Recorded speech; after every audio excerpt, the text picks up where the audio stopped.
Welcome in. I'm Adam Solomon. It's a night of league-leading matchups. Few bigger than the Midwest Athletic Conference showdown between undefeated Marion Local and undefeated St. John's. Our Dwayne Scott is at the Vatican with both head coaches. Dwayne. Thanks, Adam. Two teams, both undefeated, playing for the top spot in the Midwest Athletic Conference. It's Marion Local versus St. John's. I'm now joined by both head coaches. Beginning with Marion Local's head coach, Kurt Gottemiller. Coach, the record in play speaks for itself. Your team is top two in both scoring and in points allowed. What has impressed you about your team's performance thus far? You know, we've just had a nice start to our season. I give our kids a lot of credit. It's been obviously a late start with football, and we've had a run of games here. We've played 11 games in 23 days to get to this point, and the kids have just handled it really well. We're not perfect by any means, but we're grinding through these games, and, we've set ourselves up for a big game tonight. Now, St. John's is the best at putting the ball in the hoop. What does your team need to do in order to slow down this Blue Jay attack led by Cam Elwer?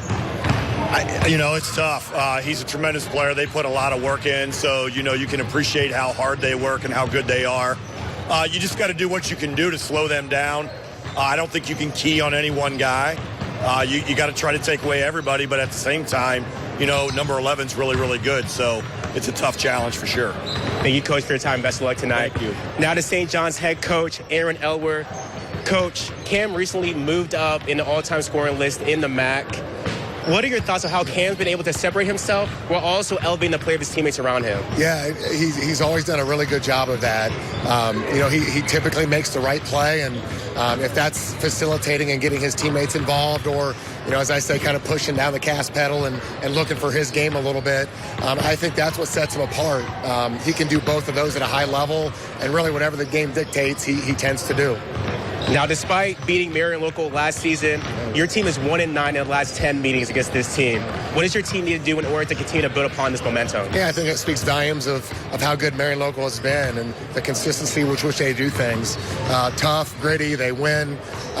You got to be ready to play, and they've had really good players over the past 5-10 years, and tonight's no different, and our guys understand that. We're going to have to be ready to go. We're going to have to be tough. They're physical. They're the best defensive team and the best rebounding team in our league, and for that reason, they pose a lot of issues. Thank you, Coach, for your time, and best of luck tonight. You bet. And that's all the time we have. For full coverage of Hoops Friday night, tune in at 11:15 p.m. tonight. Reporting from Delphus, I'm Dwayne Scott, your News Now Sports. Thank you, Dwayne. Well, tonight's lineup is stacked with must-see action. We've got 3 total matchups featuring the last undefeated teams in their conferences, the WBL, MAC, and BVC. We just heard from Marion Local and DSJ, obviously. Arlington and Liberty Benton have yet to lose in conference. Same with Shawnee and Defiance. OG and Bath also at home in the WBL. Highlights and scores from these and all of our near 70 high schools throughout West Central Ohio. That's tonight.